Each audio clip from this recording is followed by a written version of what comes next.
Muy buenos días. Estamos en tiempo de Cuaresma y durante este tiempo me vas a escuchar muchas veces decir esto. Lo más importante de la Cuaresma es la Pascua. No es la Cuaresma por la Cuaresma, es la Pascua. La Cuaresma es solamente una preparación, pero nuestra mirada debe de estar en la Pascua. Nos preparamos para la Pascua. Todavía de vez en cuando me encuentro con algunos cristianos que viven muy intensamente la Cuaresma, pero cuando llega la Pascua es como si nada hubiera pasado. Y precisamente nos preparamos para la Pascua. Todo lo que hagamos en la Cuaresma es solamente un medio para poder vivir y disfrutar de la Pascua. Así que durante este tiempo de Cuaresma vamos a estar escuchando durante el Evangelio algunos temas muy importantes que nos tienen que ayudar a recapacitar para poder vivir mejor nuestra vida. Pues si alguien no entiende bien qué es Cuaresma y qué es la Pascua, pues déjame te digo que Cuaresma viene siendo como un periodo de desintoxicación para que después en la Pascua experimentemos la libertad. La Cuaresma viene siendo como una especie de ejercicio para que en la Pascua podamos experimentar como la salud, la fuerza, la fortaleza, el crecer mejor, el disfrutar más de la libertad que Dios nos ha dado. ¿Qué otro ejemplo pudiera decir? No es tanto, por ejemplo, cuando te vas a bañar. El objetivo no es que te quedes ahí en la regadera todo el tiempo, sino que salgas, te vistas y te prepares para aquella fiesta. Espero que no solamente se bañen para las fiestas, ¿verdad? Pero no, la Cuaresma no es la finalidad, es solamente un medio que nos debe de ayudar a poder recapacitar más hacia el futuro, hacia la Pascua. Así que todo lo que nosotros hagamos en este tiempo de Cuaresma tiene que tener la mirada no en sí, en el sacrificio que estemos haciendo del ayuno o lo que sea. No, sino a dónde queremos llegar, lo que queremos conseguir al hacer todas estas prácticas. Si no, pues de nada sirve. Pero hoy el Evangelio y las lecturas que tienen un tema en común es un tema muy actual. Es un tema que sigue siendo novedad y que de vez en cuando tenemos que desempolvar no solamente los conocimientos, sino nuestra vida para poder darnos cuenta de en dónde estamos. En la primera lectura y la segunda lectura, la primera lectura a través de un bello poema se nos va a narrar la primera tentación, pudiéramos decirlo. Una tentación que es como el prototipo o el ejemplo de todas las tentaciones. ¿Recuerdas Adán y Eva en el paraíso, la serpiente, el fruto prohibido y el diálogo que tienen? Es un ejemplo, es como un poema de lo que sucede en todas las tentaciones. No me canso de decir que las tentaciones llevan en sí, pudiéramos decir, nos revelan la necesidad que tenemos nosotros de ser felices. Cuando alguien comete un pecado, no está buscando el mal en sí mismo. Lo que está buscando es la felicidad, pero en el lugar equivocado. Por eso en la palabra griego, pecado, pudiéramos decir, es hamartía. Y significa no darle en el blanco. Intentaron ser felices, pero se equivocaron, ¿verdad? El que se droga, por ejemplo, busca un momento de alegría, de placer, de felicidad, pero se está equivocando y al final termina mal. Así también la serpiente le dijo a Eva, si tú comes de este fruto serás como Dios. Pues claro que eso suena muy atractivo. La verdad es que era una mentira y la consecuencia terminaste peor que al principio.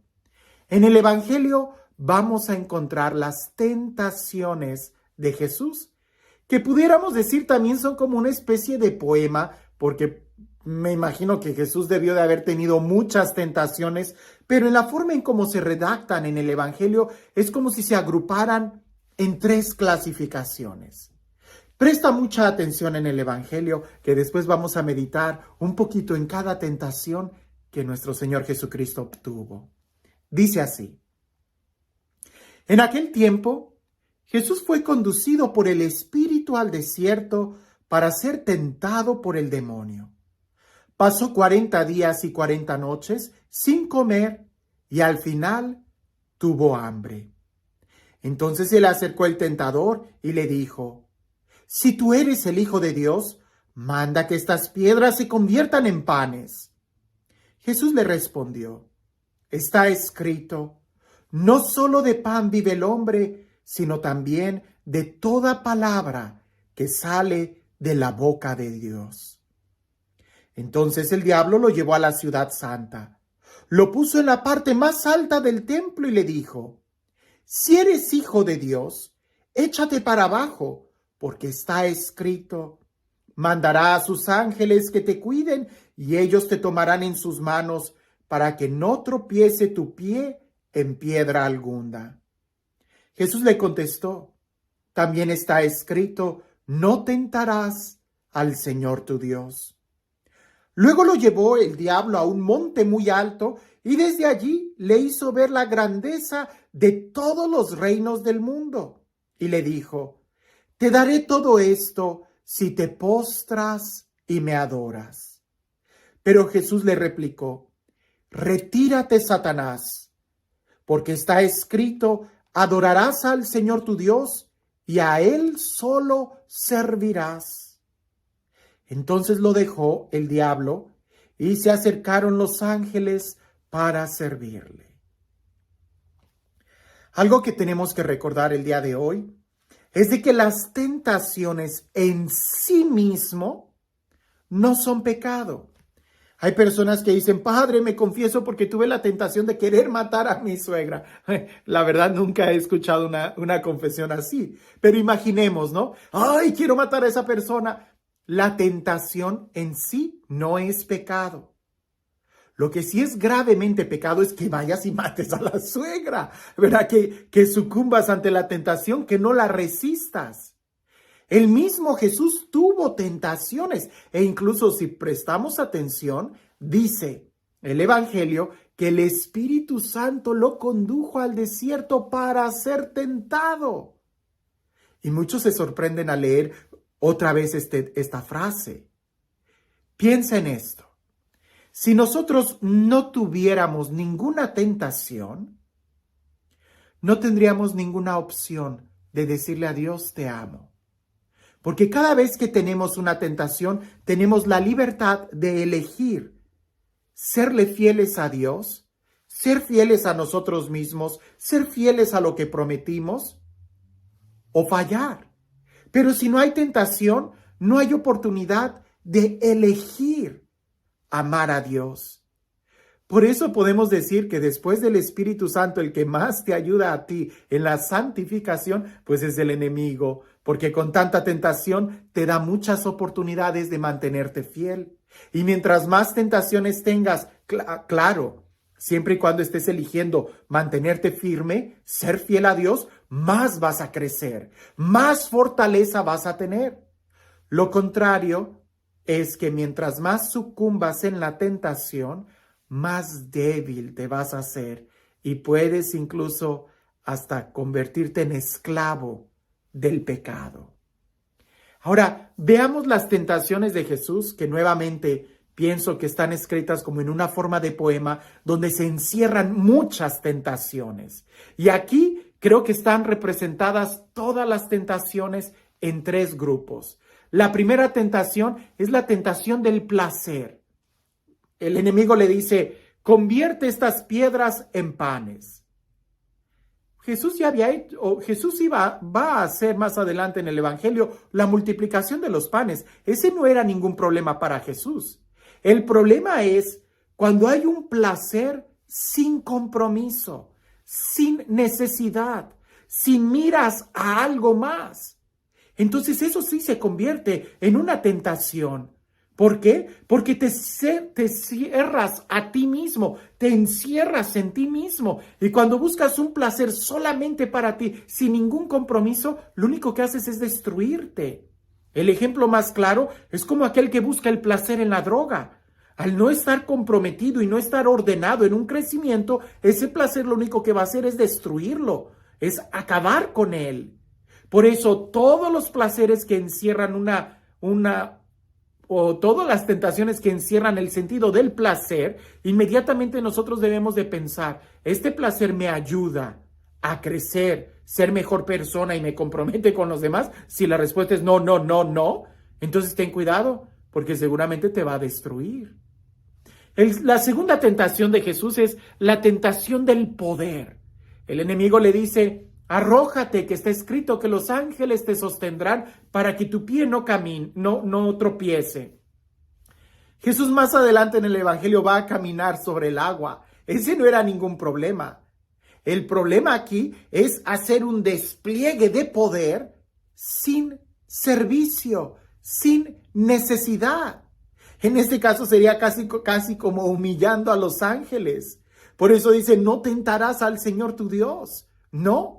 Hay personas que buscan el poder, y poder puede ser de tantas formas. Querer dominar a los demás, querer ser importante, querer tener todos los reflectores sobre mí, que todo el mundo me aplauda. O sea, querer poder, más poder. Al final, cuando buscan eso, terminan siendo esclavos de la aceptación social de los demás. Cuando el poder no está en miras del servicio, entonces el poder a ti te va a esclavizar. Cuando tú estás buscando un puesto, no sé, de alguna jerarquía política o de cualquier cosa, y que no estás pensando en ayudar a los demás, sino más bien el servirte de ese lugar, de ese puesto, lo único que vas a hacer es destruirte. Por eso, un puesto de poder sin el compromiso de servir es una tentación y te va a destruir. ¿Te estás dando cuenta cómo por un lado hay algo bueno, pero sin el compromiso te destruye? La tercera tentación, esta tentación es más fácil de entender, es la tentación del poseer, ¿verdad? Del tener cosas. Le dice el demonio a Jesús, todo esto te daré si postrándote me adoras. Jesús dirá más adelante en el Evangelio, ¿de qué le sirve al hombre ganar el mundo entero si pierde su alma? Si se pierde a sí mismo. ¿De qué te sirve querer tener más y más posesiones si al final vas a terminar vacío en tu interior? No hay nada material que pueda llenar el corazón, no lo hay. Aquí es donde debemos nosotros de entender muy bien lo que Jesús le dijo, solamente al Señor tu Dios adorarás.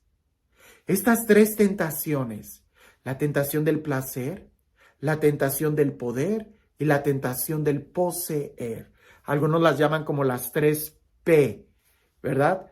Placer, poder y poseer. Si nosotros le escuchamos al diablo que nos dice, es que serás feliz, es que serás como Dios, es que eso es mentira. Por eso es una tentación, porque es como un espejismo. ¿Recuerdas aquellos ejemplos que eran más comunes en las caricaturas, ¿verdad? Cuando alguien va entrando al desierto y que por allá ve un oasis, agua, un espejismo. Bueno, las personas van adentrándose más y más y más al desierto tratando de llegar a ese oasis, tratando de llegar al agua, y lo único que hacen es internarse al desierto donde ya no hay agua. Así es la tentación, así es el pecado, es como un espejismo. Te promete muchas cosas, no le hagas caso. Voltea y busca lo que realmente tú necesitas. Y este tiempo de Cuaresma es un tiempo para que nos demos cuenta en dónde están esas tentaciones. Hay personas que sienten que no tienen ninguna tentación. Y cuando tú sientes que no tienes ninguna tentación, hermano, estás frito, porque quiere decir que ya estás tan acostumbrado al pecado que ni cuenta te estás dando de qué tanto mal te hace. Como por ejemplo el alcohólico, perdón por todos los borrachines, pero creo que es un ejemplo muy sencillo. Aquellos borrachines que están pero bien hasta atrás, ni cuenta se dan que tienen un gran problema. No, yo dejo la bebida cuando quiero. No la vas a dejar, necesitas ayuda. Este tiempo de Cuaresma es esta ayuda que nosotros tenemos para desintoxicarnos y entonces sí poder buscar la felicidad. Que a ejemplo de Jesús, nosotros podamos realmente desenmascarar la tentación, desenmascarar ese espejismo o esa mentira para poder ver en dónde realmente está la felicidad. La felicidad no está ni en el placer, ni en el poder, ni en el poseer. En tal caso, la felicidad está en Dios y la sentimos cuando nos amamos unos a otros.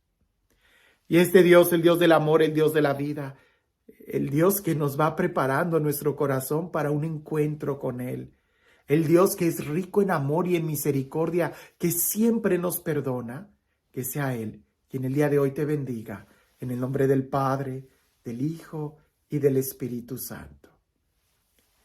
Dicen por ahí que hay muchos, miles, millones de personas que llegan a decir que son esclavos de un vicio, esclavos de la droga, del alcohol, esclavos del chisme, de la lujuria, pero jamás